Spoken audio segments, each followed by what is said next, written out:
Welcome to Dirty 20s Encounters. Today's episode is on Ice Mountain. Whoa.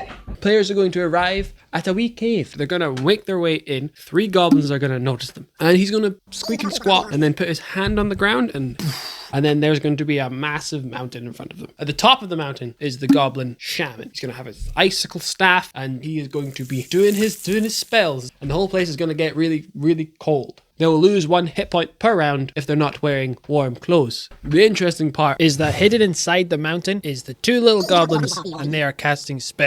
One is casting a shield spell. Arrows, fireballs, axes, people. None of it is getting through. But if they try and summon something inside of the shield, that's where the second goblin is casting counter spell. There's a chance they'll forget about the 2 goblins because it's kind of that sleight of hand thing. There's 3 goblins there, but then when you put your hand on the floor and blow up a big mountain in front of them, they're faced with climbing it and they're faced with the prospect of this goblin being really strong, they might forget that there was 3 goblins. There's a little chance. And then as part of the puzzle of they'll remember and go, oh wait, where are the 2 goblins? Obviously we need counter spell. Obviously we need to block physical things.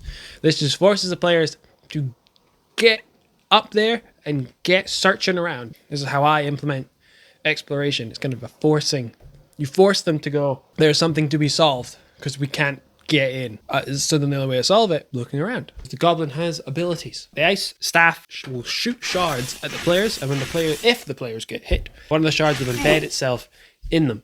This causes, obviously, some damage, but they have a choice to leave it in or rip it out. Obviously, ripping it out will cause a little bit of extra damage, but keeping it in will give them disadvantage to climb and disadvantage on the checks to not get frozen. And if they get hit again by a second shard, they will be frozen.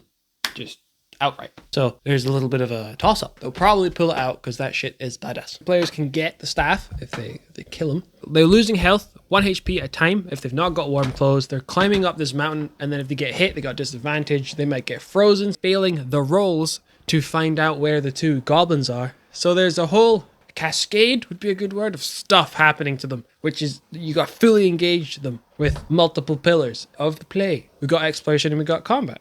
I don't have social necessarily unless you want to mock them with the goblin, and then you've got all 3. So yeah, all this stuff happening at once is for them to figure out, and this stress, this dire consequences is what gets players. What I found gets players very in the game. He's got Iced Mist as a spell. So roll a 1d4, and then that many rounds later, he will cast Ice Mist, and ice will flow through the cave. This is where you start doing con checks. Obviously, if they fail, they get frozen. This is just another thing to slow them down. The thing's probably not going off that much, but it's just an added layer of, oh, great, one of us is frozen. We have to go help that person. They can't just stand still. There's a constant threat of something happening to them.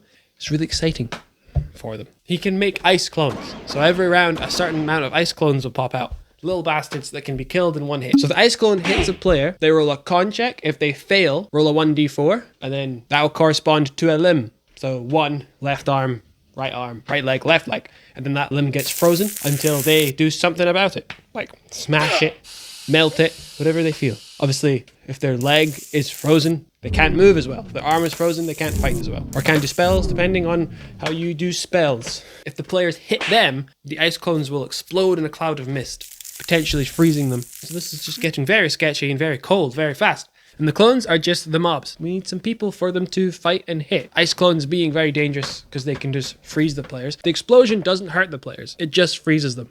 Getting hit by a sword does hurt though. All this stuff is very easy to handle on its own. Like ice clones, you can shoot them from far away. The ice mist is most people are going to succeed on their rolls to not get, caught in the mist. Not getting hit by the goblin. He won't hit everyone in a round. But when you start stacking these stuff on top, you start layering on, it starts getting very complicated and it starts getting very cool. Just kind of layer on some hurting to the players. Next.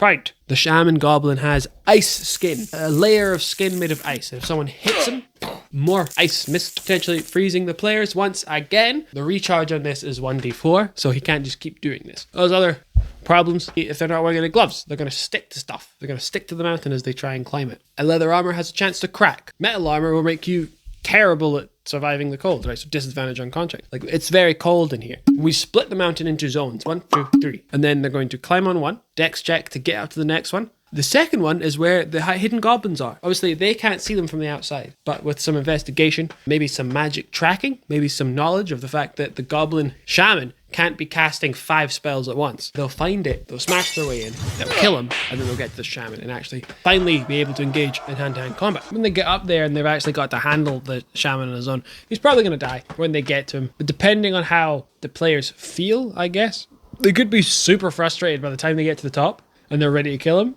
So then I might take away the ice skin. They just get up there and they get the satisfaction of killing him.